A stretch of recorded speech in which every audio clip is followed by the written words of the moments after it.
Assalamualaikum warahmatullahi wabarakatuh. Alhamdulillahirabbil alamin. Nahmadu wa nasta'inu wa nastahdi wa na'udzu billahi min syururi anfusina wa min sayyiati a'malina.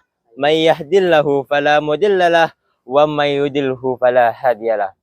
Asyhadu an la ilaha illallah wa asyhadu anna Muhammadan abduhu wa rasuluh. Allahumma salli wa sallim wa barik wa karim ala habibika Nabiyina Muhammadi wa ala alihi wa sahbihi ajma'in, amma ba'du.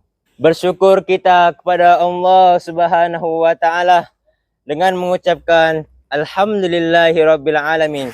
Karena berkah karunia Allah lah kita bisa lahir dalam keadaan Islam dan bertakwa kepada Allah Subhanahu wa ta'ala. Jikalau orang berkata bahwa nikmat terbesar itu adalah hidup, salah. Karena binatang pun hidup, tumbuh-tumbuhan pun hidup. Jikalau orang yang berkata bahwa nikmat terbesar itu adalah tenaga, salah. Karena banteng lebih bertenaga, gajah lebih bertenaga. Jikalau orang yang berkata bahwa nikmat terbesar itu adalah ketampanan, salah. Karena monyet lebih tampan. Tetapi nikmat terbesar yang diberikan Allah Subhanahu wa ta'ala yaitu ketika engkau lahir di muka bumi ini dalam keadaan Islam dan engkau bertakwa kepada Allah Subhanahu wa ta'ala. Salawat beriringkan salam, bercurah kasih sayang selalu tercurahkan kepada junjungan kita, Nabi Agung, Nabi besar, siapa lagi kalau bukan Nabi Muhammad sallallahu alaihi wasallam. Hadirin kaum muslimin dan kaum muslimat, mukminin dan mukminat yang belum berbini maupun belum yang bersunat, semuanya mendapatkan syafaatnya dan kecintaan Allah Subhanahu wa ta'ala. Alhamdulillah, kita kembali dipertemukan oleh Allah Subhanahu wa ta'ala di bulan suci Ramadan tahun 1444 Hijriah.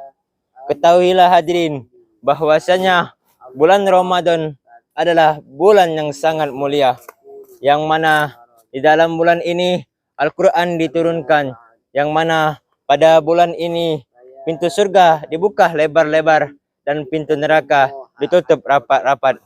Pada bulan ini seluruh ibadah, amalan maupun perbuatan baik dilipat gandakan oleh Allah Subhanahu wa ta'ala pahalanya.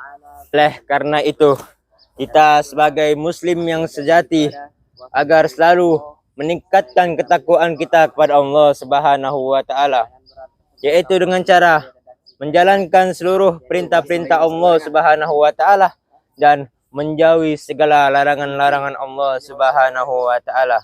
Salah satu bentuk kita takwa kepada Allah Subhanahu wa ta'ala yaitu dengan cara berbakti kepada kedua orang tua.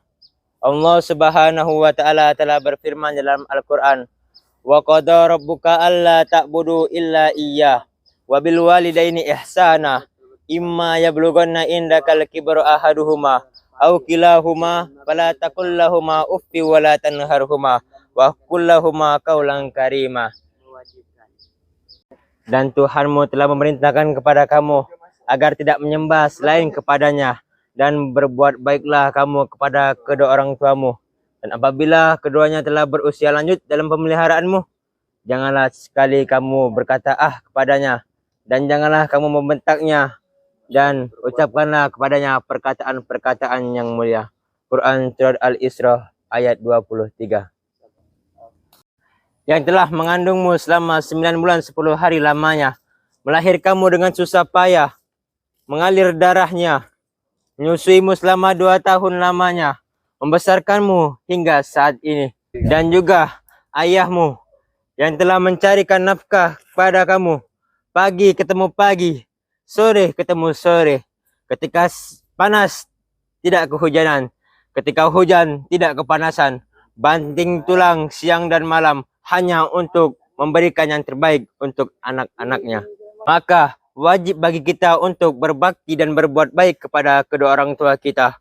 Allah melaknat siapa saja yang durhaka kepada kedua orang tuanya. Sebagaimana hadis Nabi SAW, yaitu ridallah fi ridha walidain wa sukhtullah fi sukhtil walidain. Ridha Allah itu tergantung pada ridho kedua orang tua, dan letak kemarahan Allah itu tergantung pada kemarahan kedua orang tua. Hadirin sekalian yang dirahmati Allah Subhanahu wa taala. Kalau orang tua ridho kepada kita, Allah akan ridho kepada kita. Orang tuamu murka kepadamu, niscaya Allah juga akan murka kepadamu. Nabi SAW telah bersabda, Al-jannatu tahta fil ummahat. Sungguhnya surga di bawah telapak kaki kaum ibu. Hadirin warga plus 62 yang berbahagia dan dirahmati Allah Subhanahu wa taala. Walaupun salatmu beribu-ribu rakaat, sedekahmu berjuta-juta rupiah, hajimu berkali-kali, tapi ada satu titik dosamu kepada kedua orang tuamu, ingatlah, surga bukan milikmu. Orang tua adalah malaikat tanpa sayap yang dititipkan oleh Allah Subhanahu wa taala. Oleh karena itu, berbaktilah kalian kepada keduanya. Ibumu adalah bidadari tanpa sayap yang dititipkan oleh Allah Subhanahu wa taala.